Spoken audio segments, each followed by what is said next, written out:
couple of handfuls. And these are used over and over again very efficiently and with conserved mechanisms.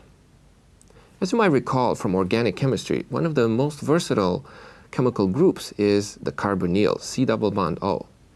Not surprisingly, carbonyl chemistry is well represented in biochemistry. In fact, the carbonyl chemistry allows formation of carbon-carbon bonds. It's one of the very few ways in which enzymes can start with small molecules and put them together into a macromolecule, or start with a macromolecule and break it down into smaller pieces during metabolism. This video summarizes some of the most important carbonyl reactions you will encounter in 507.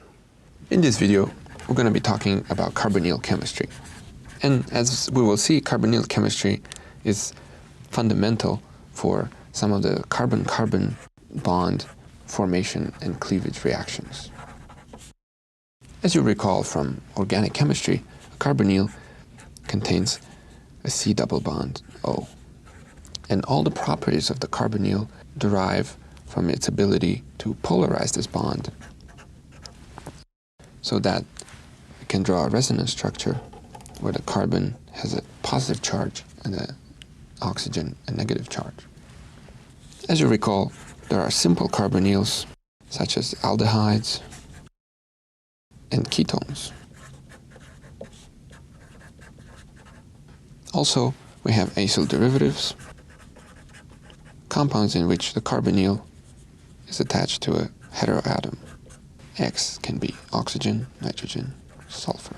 So here, respectively, we have esters, amides, thioesters, and of course, if we have an OH group here, carboxylic acid. Here is a summary of the reactions that we're going to be talking about. First, we're going to be discussing nucleophilic addition. Here, a good nucleophile react with the carbonyl, adding to the carbon of the carbonyl and generate this tetrahedral compound. Next, we're going to be talking about enolization. This is the property of carbonyls that contain an alpha hydrogen, which can rearrange to form enol. Next, we're going to introduce the Aldol reaction. This is the reaction in which a carbon-carbon bond is formed and occurs between a carbonyl that acts as an electrophile and an enolizable carbonyl, which acts as a nucleophile. In the Aldol reaction, a bond is formed between these two carbons, generating an aldol. We're also going to see that the aldols can dehydrate. The aldol we saw above can lose a water molecule to form an alpha-beta unsaturated carbonyl. Now, about the acyl derivatives, we're going to be talking about acyl transfer reactions, where an acyl derivative can convert into a different acyl derivative with the appropriate nucleophile. And a variation of this reaction is Claisen reaction, where, similarly to the Aldol reaction, we have an enolizable carbonyl reacting with an acyl derivative and generating a beta-keto carbonyl. This reaction also forms a carbon-carbon bond, which is right here.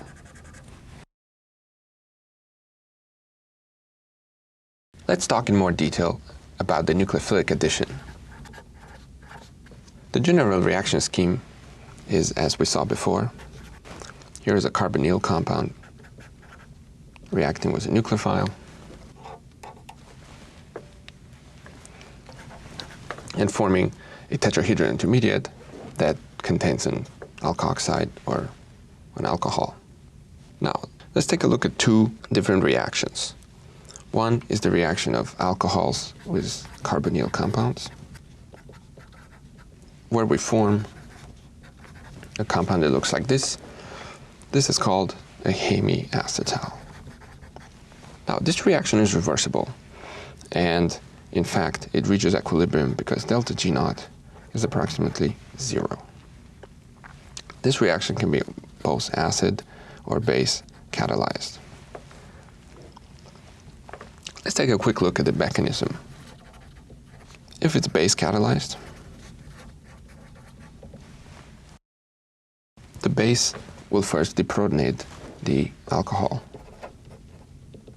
which will form the alkoxide, which is then a very good nucleophile to attack the carbonyl, which forms this alkoxide version of the hemiacetal, which can be then protonated.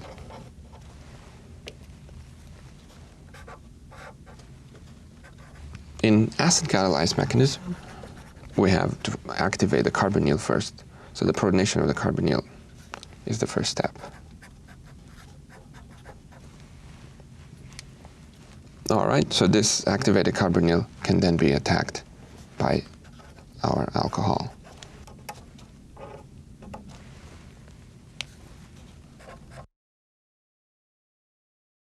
Which this product is just one proton transfer away from our hemiacetal. All right, the second reaction I want to include here is the formation of Schiff bases, which is the reaction of a carbonyl with an amine. Similarly to the hemiacetal formation, this reaction generates first a tetrahedral intermediate, which is, however, unstable and loses water to generate the imine, or the Schiff base. Let's take a look at the mechanism. As you notice, the reaction, because the amine group is a good nucleophile, the reaction can occur even in neutral conditions. So we don't need necessarily acid or base catalysis.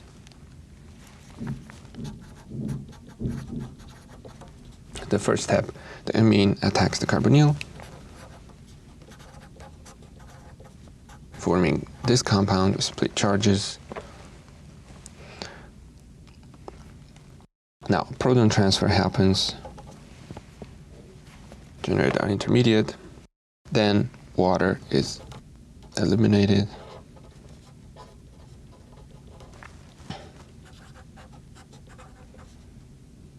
And this is the imine. Now notice the imine nitrogen can also be protonated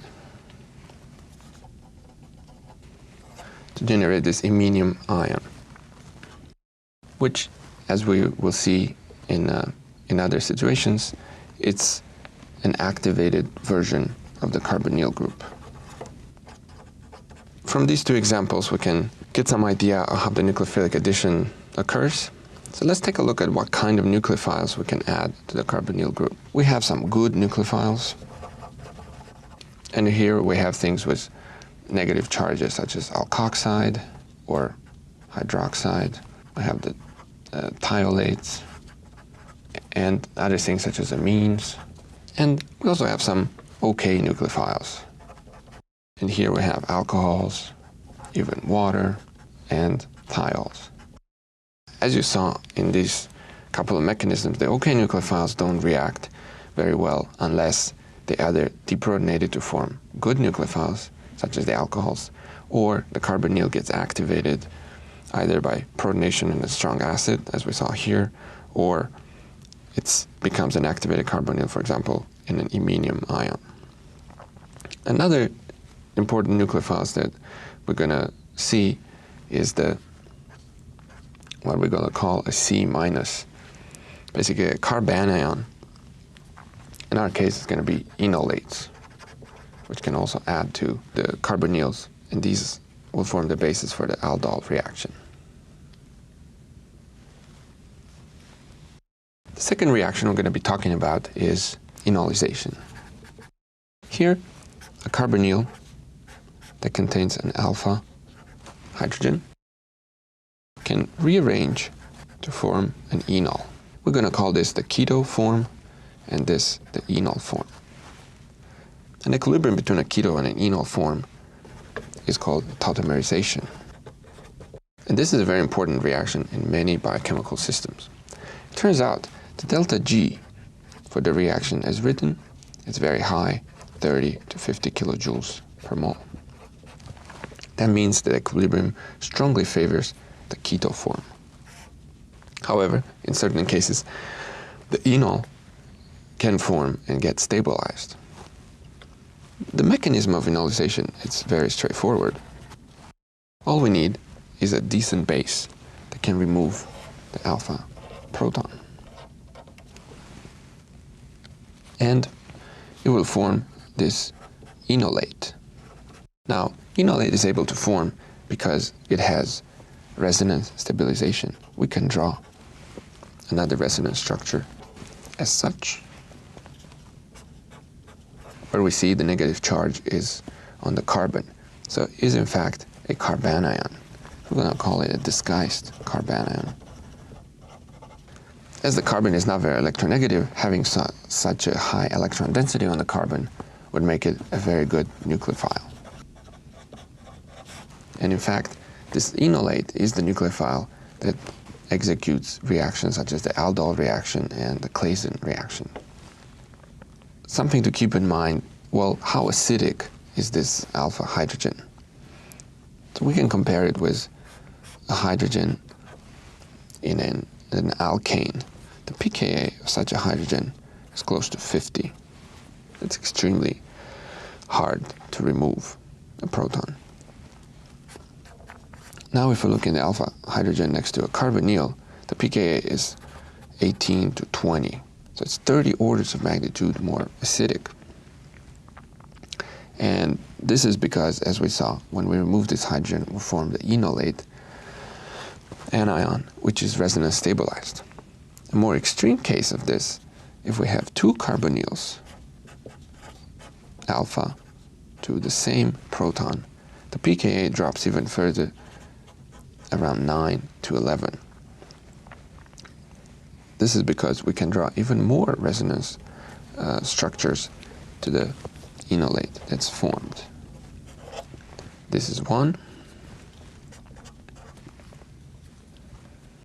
This is another. And another. As we saw before, the charge here is delocalized between the oxygens and the alpha carbon. So it is this beta keto carbonyl in its enolate form will behave as a carbanion, and it can act as a good nucleophile. The Aldol reaction.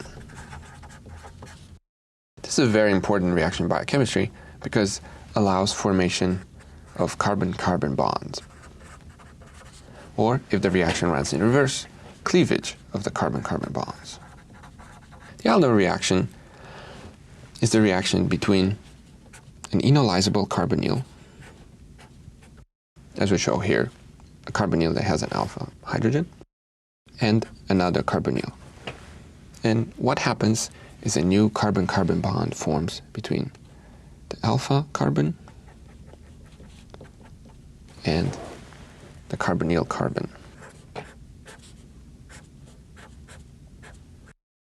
The product of the Aldol reaction, it's called Aldol, has a contraction between aldehyde and alcohol, as in some cases this carbonyl will be an aldehyde and this will be an aldol. It's essentially a beta hydroxy carbonyl. Now, this reaction has a delta G naught close to 0. That is, it reaches equilibrium, and it can be catalyzed by acid or by base. Let's take a quick look at the mechanism. Given the previous mechanistic insights we looked at the nucleophilic addition and enol formation, then the mechanism of the Aldol reaction should be fairly straightforward. If it's base catalyzed, the base is going to help us form the enolate.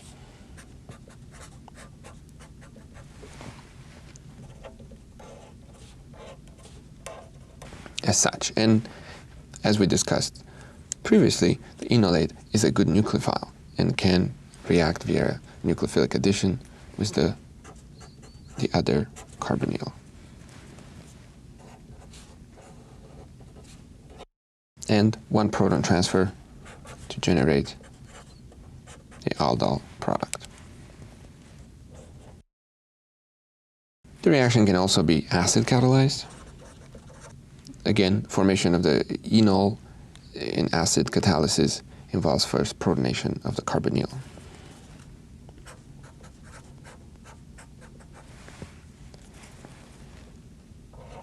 Now this activated carbonyl, it's a much better electron sink and stabilizes the enol formation.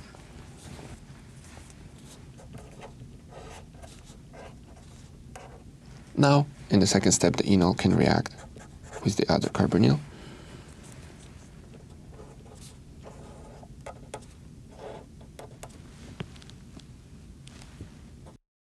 To generate a protonated version of the aldol, which is one proton transfer away from the aldol product.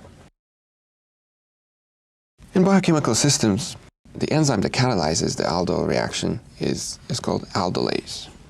And there are actually two kinds of aldolases, class 1 and class 2. The distinctive feature of these enzymes is the way they catalyze the reaction. Class 1 uses an active site lysine to form a shift base with the carbonyl, which activates the carbonyl and allows for the enol formation. Class 2 uses a metal ion, such as zinc, to accomplish the same thing. So here is how the mechanism for the class 1 aldolase would look like. So here is our enolizable carbonyl, and here is our active site lysine. And as we saw before, an amine reacting with a carbonyl will give us a shift base. The reaction goes via a tetrahedral intermediate, which we're not going to draw here. But what we form is this iminium ion.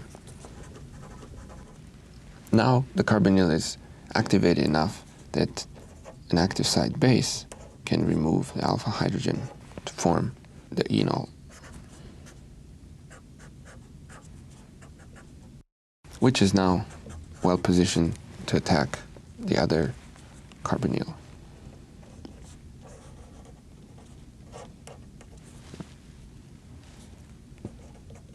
This generates the aldol product in its imine form, still attached to the enzyme.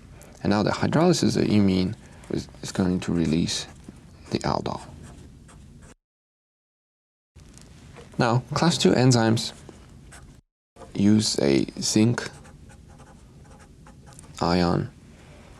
As the ion approaches the carbonyl, it's going to draw some of the electrons from the carbonyl and make the proton in the alpha position a lot more acidic. So we can imagine some of these electrons get delocalized so that a base can remove the proton and form the enolate, which in the second step, it reacts with the carbonyl, which will generate the aldol product in the active site of the enzyme,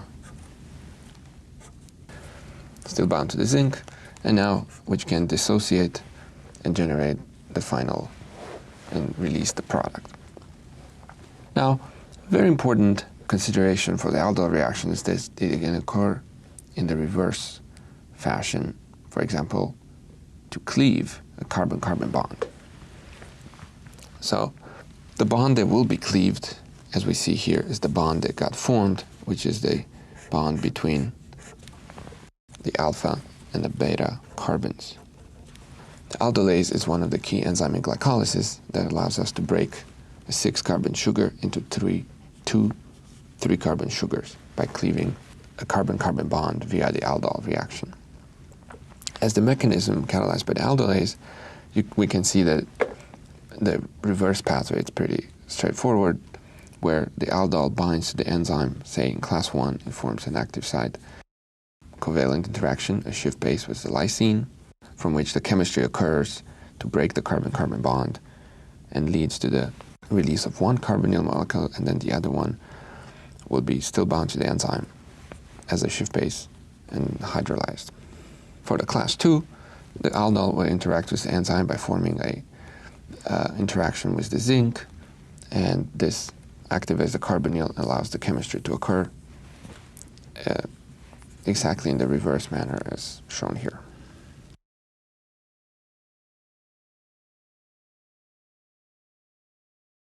One other reaction involving aldols is aldol dehydration. Here's an aldol, beta-hydroxycarbonyl. Now, if an aldol has an additional alpha hydrogen, it can lose a water molecule to form an alpha-beta unsaturated carbonyl. Now, this reaction is favorable thermodynamically. The delta G0 is approximately 0. And this is a reaction we're going to see in a lot of biochemical pathways. For example, in the biosynthesis of fatty acids going left to right, or in the catabolism of fatty acids going right to left. Here's a quick insight on the mechanism. Once again, it can be base or acid catalyzed. This reaction works because the alpha hydrogen here is next to a carbonyl and therefore can form an enol. So if a base can remove this hydrogen to form the enolate, then we can envision how this electronic movement will allow for a water molecule to be eliminated, forming our alpha-beta unsaturated carbonyl. The acid catalyzed mechanism goes along the same lines. As you remember, in order to form the enol in an acid catalyzed context, first we have to protonate the carbonyl.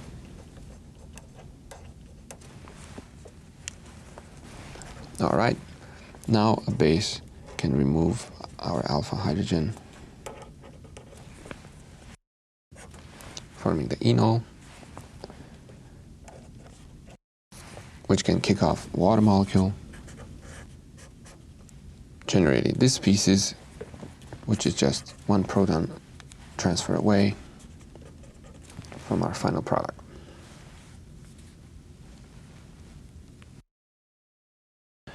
So let's talk now about acyl derivatives and acyl transfer. As we mentioned, acyl derivatives have a carbonyl attached to a heteroatom. And this heteroatom can be oxygen, nitrogen, sulfur. As all these heteroatoms contain a lone pair of electrons, one of the key properties of the acyl derivatives would be a resonance between the heteroatom and the oxygen.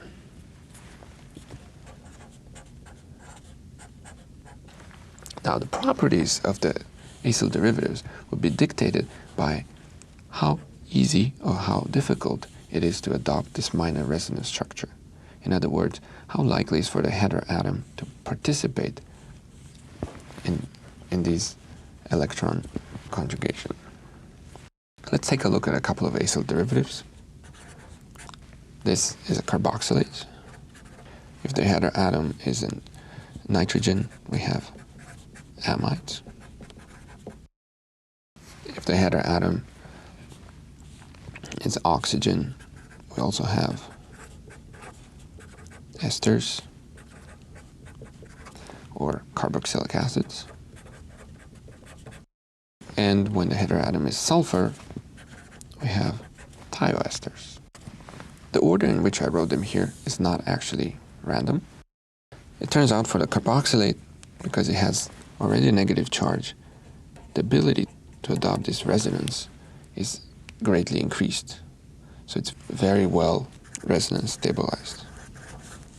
The ability to form these resonance structures is also great for amides, and this dictates the chemistry and biochemistry of the amide bond which is explored in greater detail when we talk about protein. Esters can also do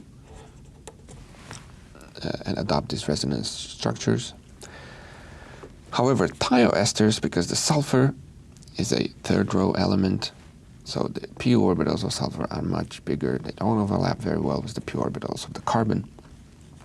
The ability to adopt these resonance structures is greatly diminished. Therefore, thioesters behave a lot more like ketones, where the electrons of the carbonyl bond are localized between the carbon and oxygen, and not so much between the carbon and sulfur. So therefore, thioesters are the least resonance, and this is the trend. And this trend inversely correlates with the reactivity. Carboxylates are least reactive, whereas thioesters are the most reactive. Now, when we talk about acyl transfer, we talk about the reaction between an acyl derivative with another nucleophile, which will replace the X heteroatom with the Y heteroatom. So this reaction always occurs via a tetrahedral intermediate, when both substituents are attached to the carbon. Now from here, this tetrahedral intermediate can fall apart by kicking off the YR to regenerate the starting material, or it can kick off the XR group to generate a new acyl derivative. Let's now talk about the Claisen reaction. This is a very important reaction in biochemistry related to the Aldol reaction, in which we form or cleave carbon-carbon bonds. The Claisen reaction happens between an enolizable carbonyl and an acyl derivative. Let's pick in this case an ester. And during this reaction, a carbon-carbon bond is formed between the alpha carbon of the enolizable carbonyl and the keto carbon of the acyl derivative. The product of the Claisen reaction is a beta keto carbonyl. Let's look at the mechanism. As with all carbonyl reactions, when we form a carbon-carbon bond, we need to form an enolate. So this is the first step. A base will form, remove the alpha proton and form the enolate, which is now poised to add to the acyl derivative in an acyl transfer reaction, forming first a tetrahedral intermediate, which can spontaneously fall apart by eliminating the heteroatom group to form our beta keto carbonyl product. Now, in biochemistry, a preferred substrate for Claisen reaction is a thioester. One of the most common thioesters we're going to encounter in this course is acetyl-CoA. CoA, or coenzyme A, it's a thiol that can form thioesters with a lot of acids, for example, acetic acid here. Acetyl-CoA can undergo a Claisen reaction with itself, and therefore acts both as a enolizable carbonyl and as an acyl derivative. From when we were talking about thioesters, because their limited conjugation with the carbonyl, they are very reactive, and they allow the formation of the enolate. Here is the acetyl-CoA enolate, which can react with another acetyl-CoA molecule, and will generate a tetrahedral intermediate. Let's draw this molecule first, which can lose one of the CoA molecules to generate this beta keto thioester, aceto acetyl-CoA. As we will see later in the course, this is a precursor to formation of ketone bodies, one of the ways in which acetyl-CoA can be used to store energy. Now, what is coenzyme A? Often abbreviated CoA. We mentioned it's a thiol. That means it has an SH group, which it turns out is on a very long linker.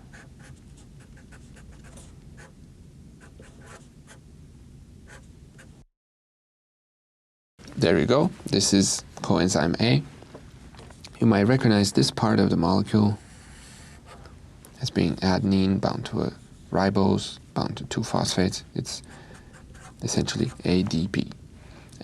But notice there's another phosphate at the 3' position. So it's an ADP with a 3' phosphate.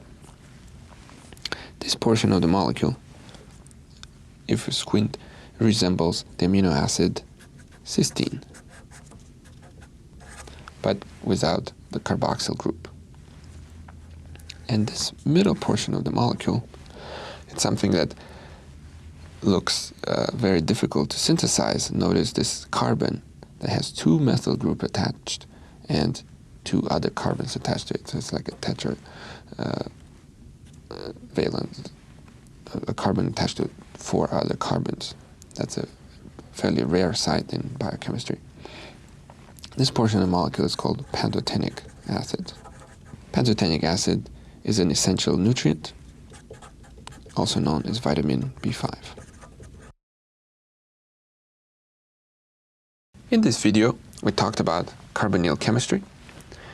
Carbonyl is the C double bond O, and a lot of its properties are due to the polarizability of this bond, where the carbon has a partial positive charge and oxygen partial negative charge. We talked about reactions of simple carbonyls, such as nucleophilic addition, inhalation, Aldol reaction, and the Aldol dehydration. And acyl derivatives, where the carbonyl is next to a heteroatom, such as oxygen, nitrogen, or sulfur. And we mentioned the acyl transfer reaction and the Claisen reaction. We saw in this video the nucleophilic addition, where a nucleophile attacks the carbon of the carbonyl to add and form a tetrahedral product. For example, alcohols can add to carbonyls to form hemiacetals, and amines can add to carbonyls to form imines or shift bases. And we reviewed that good nucleophiles are the ones like alkoxides, thiolates, amines, or C- enolates, whereas okay nucleophiles like alcohols and thiols, they need to be activated first to undergo nucleophilic addition. We also talked about enolization, the ability of a carbonyl with an alpha hydrogen to rearrange into an hydroxyl bound to a double bond, which we call an enol. Now this equilibrium called tautomerization favors strongly the keto form. However, it does form to sufficient extent to allow chemistry to happen. For example, when we remove the alpha hydrogen, we form an anion called enolate, which is a disguised carbanion, which is a very good nucleophile. Next, we discussed the Aldol reaction, a very important carbon-carbon bond formation or cleavage reaction in biochemistry.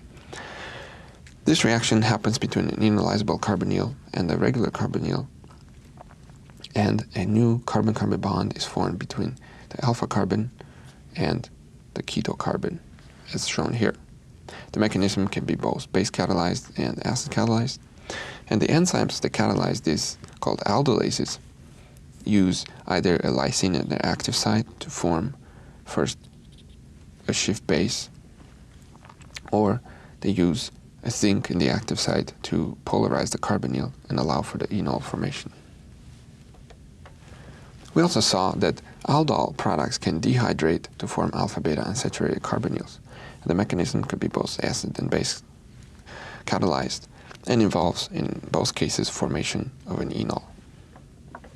Next, we also talked about acyl derivatives and acyl transfer.